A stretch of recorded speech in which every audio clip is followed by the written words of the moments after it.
Muy bien, el pasaje de esta semana es Hebreos 7 del 1 al 28. Interesante, acabamos de hablar de Shavua, de 7, de juramento, de pacto, lo cual significa este palabra, y ahora tenemos Hebreos, el libro nada más y nada menos que a los hebreos en la diáspora, a los hebreos en Asia Menor y en algunos lugares que seguramente están fuera de Tierra Prometida.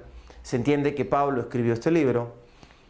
Algunos teólogos dicen que no, que es un estilo diferente al de Pablo. Está bien. De todas maneras, es un libro que ofrece muchísima revelación, que encaja perfectamente en todas las enseñanzas del Nuevo Testamento, y que es uno de los libros que nos lleva directamente a Génesis y a un tema muy, muy interesante, que es el tema de Melquisedec, que es la clase que hoy día continuaremos. Tuvimos introducción al orden de Melquisedec, hoy haremos el orden de Melquisedec número 2. Pasaje de la semana para que estudies, lo investigues y en tu separata hagas un resumen esta semana, Hebreos 7, 1 al 28. Ok, hoy día continuaremos entonces con el orden de Melquisedec. El orden de Melquisedec es un tema que estaría clasificado dentro de lo que sería esclarecimiento de temas doctrinales. Eso va a estar dentro de nuestra carrera bastante, y lo haremos minuciosamente, con tranquilidad iremos avanzando, así como estamos avanzando en fuentes hebreas de la fe cristiana. Estamos avanzando poco a poco, dando detalles precisos y sustentando nuestros postulados con la Torá, con la Biblia, con el Nuevo Testamento, con el Brit Hadashah, como se le llama en hebreo. Entonces este tema también tiene que ir de a pocos. Es un tema que sí tiene algunas áreas de interpretativas, pero no crean que muchas. Hay muchas cosas que podemos encontrar de manera estadística, que podemos encontrar vinculaciones de pasajes que nos demuestran, ahora sí, casi que claramente, iluminadamente, mayor revelación sobre lo que es este orden de Melquisedec, que es un tipo de sacerdocio muy especial dentro de del estudio de la Torá, del estudio de la Biblia y de nuestro caminar con el Señor. Entonces tenemos el orden de Melquisedec.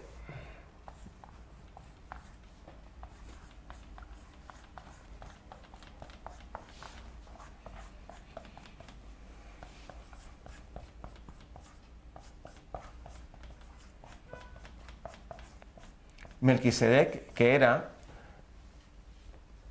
Pablo nos explica en el Nuevo Testamento que es el gran sumo sacerdote según el orden de Melquisedec, que es Yeshua, pero también es rey de paz. La traducción de esto sería mi rey de justicia, Melquisedec. Entonces es sacerdote de justicia y rey de paz. Tremendo tema, de verdad que tenemos mucho que decir acerca de esto. Génesis 14, Génesis 14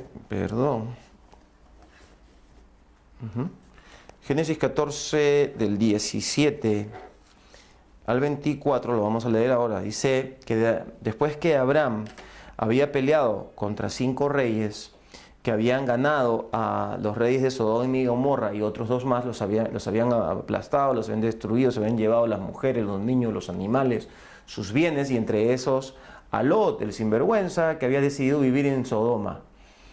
Y bueno, ahí estaba de alguna manera Abraham sufriendo por esa decisión que había tomado este señor Lot, pero él decidió recuperar a su sobrino, tomó esa decisión y Dios lo respaldó. Cuando volvía de derrotar a estos 5 reyes, dice que con menos de 400 personas, así que probablemente, aunque eran reinos prósperos, probablemente no era mucha gente la que había. Con estas casi 400 personas, Abraham persigue a Kedorlaomer hasta Damasco, es decir, desde el Mar Muerto, ahí sale o llega, desemboca el río Jordán, que viene por todo el valle del Jordán prácticamente hasta Damasco. Decíamos entonces que más o menos entre el Mar Muerto, que era la zona de Sodoma y Gomorra, ya había viajado un trecho Abraham, porque Abraham vivía como, creo yo que como unos 100 kilómetros hacia el centro de Israel, en el mismo Negev, en el mismo desierto del Negev, en Beersheba. Ahora llegó al Mar Muerto y persiguió a estos reyes como 400 kilómetros hasta llegar a Damasco. Es lo que explica la palabra de Dios. Y venía con el botín, venía con todo lo que había recuperado, les había dado duro y había recuperado el botín de Sodoma y Gomorra. Tome nota usted de esto, Abraham defendiendo a Sodoma y Gomorra. y había tomado a su sobrino Lot, a toda su familia y todos sus bienes. Entonces en el versículo 17 del capítulo 14 de Génesis dice: cuando volvía de la derrota de Kedorlaomer y de los reyes que con él estaban, salió el rey de Sodoma a recibirlo en el valle de Sef, que es el valle del rey. Probablemente sea el valle de Jordán, estaría al otro lado de las colinas, camino al Mar Muerto.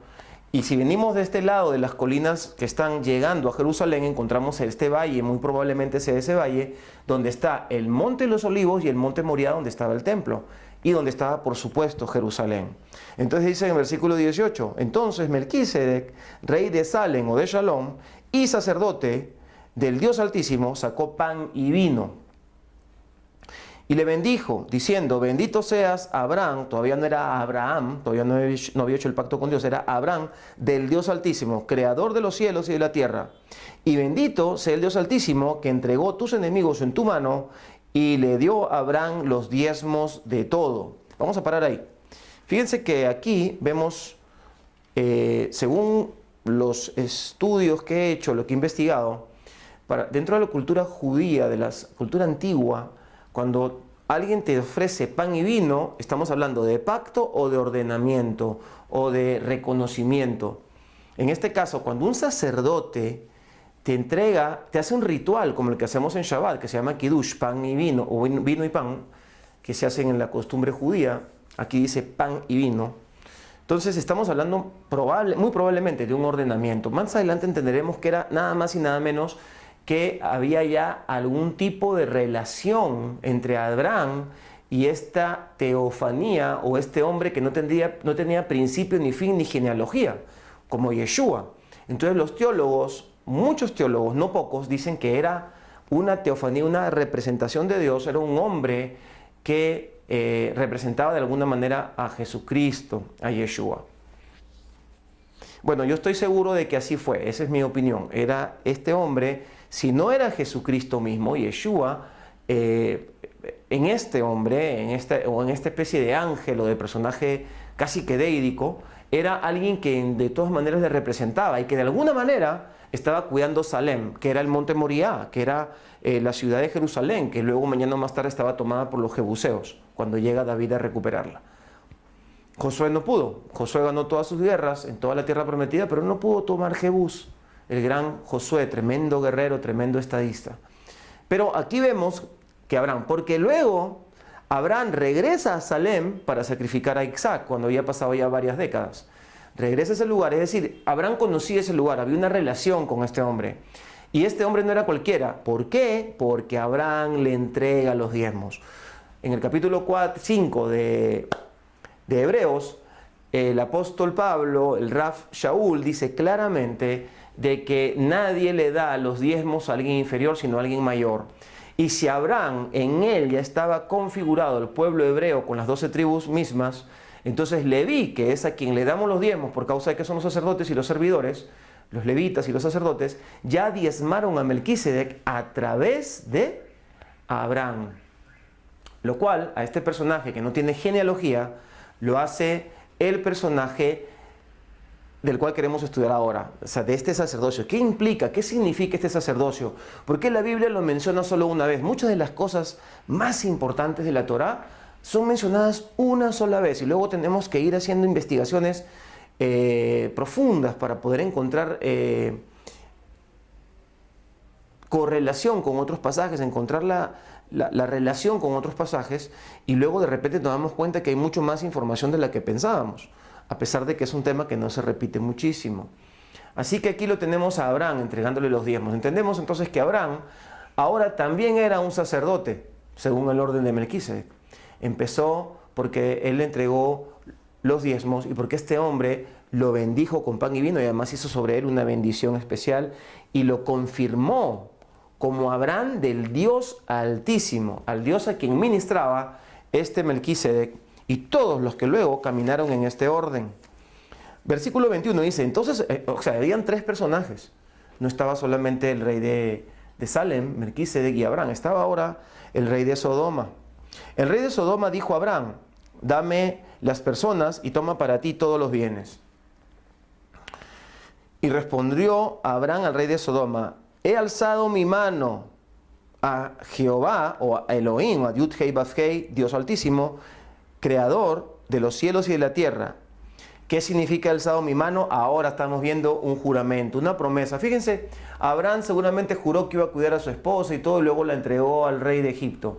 Abraham dijo que iba a escuchar la voz de Dios y finalmente tuvo un hijo con Agar. Ya vemos lo que ha pasado ahora hasta el día de hoy con el movimiento islámico. Es decir, Abraham no podíamos dar crédito de que él iba a cumplir un juramento, pero bueno, Dios veía el corazón de este hombre y de todos estos hombres con los que él trató. Y este hombre dice: alcé mi mano, en términos hebreos significa, alzar mi mano significa yo juro, yo doy testimonio, yo confirmo, yo declaro que voy a hacer lo que voy a decir. A continuación dice: he levantado mi mano al creador de los cielos y de la tierra, que desde un hilo hasta una correa de calzado, nada tomaré de todo lo que es tuyo, para que no digas yo enriquecí a Abraham, excepto solamente lo que comieron mis jóvenes, y la parte de los varones que fueron conmigo, Aner, Escol y Mamre, los cuales tomaron su parte. Es decir, tampoco te vamos a regalar nada. Mi hermano, yo estaba recuperando a Lot, y lo que nos toca lo tomamos, o sea, es decir, te ha costado este servicio a precio de costo,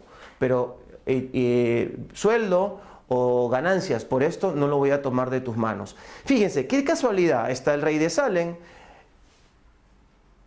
ministrando a Abraham, conectándolo con el Dios eterno, con el Yud Hei Vav Hei. Este es un sacerdote, es un gran sacerdote, ¿no es cierto? Y entonces ahora vemos que Abraham le entrega los diezmos, estamos viendo finanzas.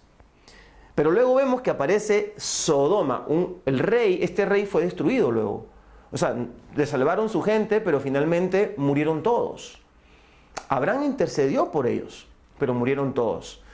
Aquí vemos claramente una de las columnas principales de lo que significa caminar en el sacerdocio por el orden de Melquisedec. Significa que nosotros somos bendecidos y sustentados por el Yud Hei Vav Hei, el creador, el rey de los cielos. Él nos sustenta a nosotros y nosotros trabajamos para él.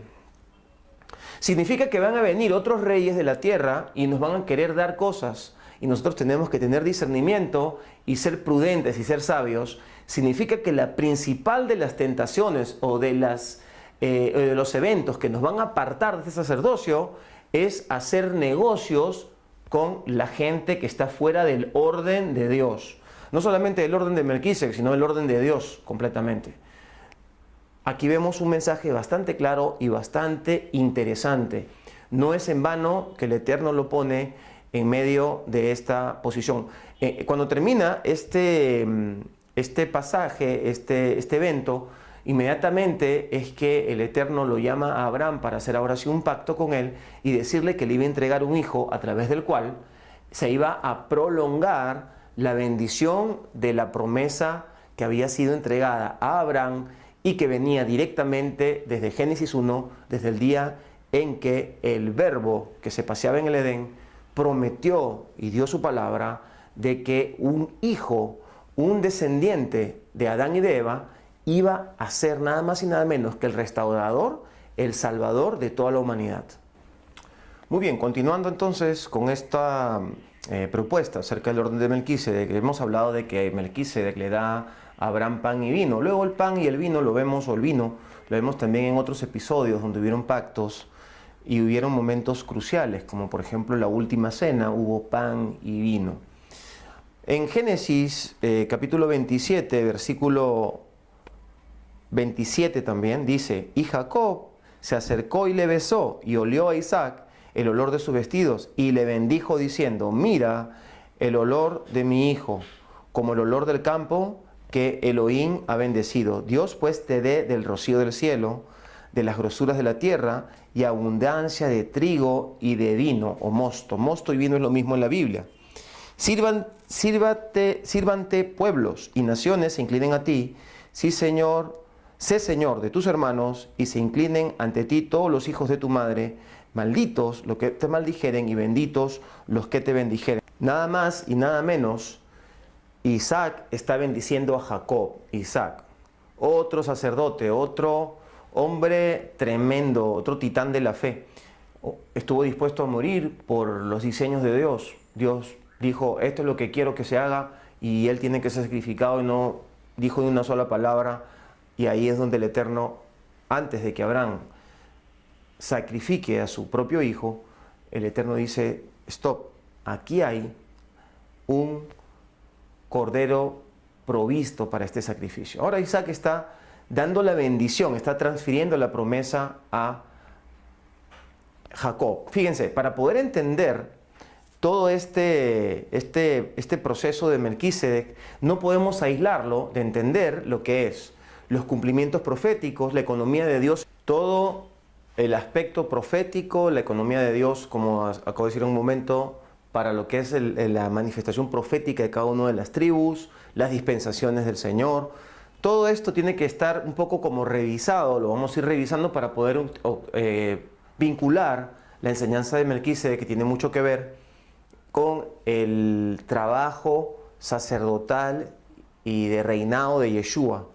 La manera como él toma posesión de esto para entonces poder ser el verdadero sacrificio perfecto para restaurar nuestra relación con el Eterno.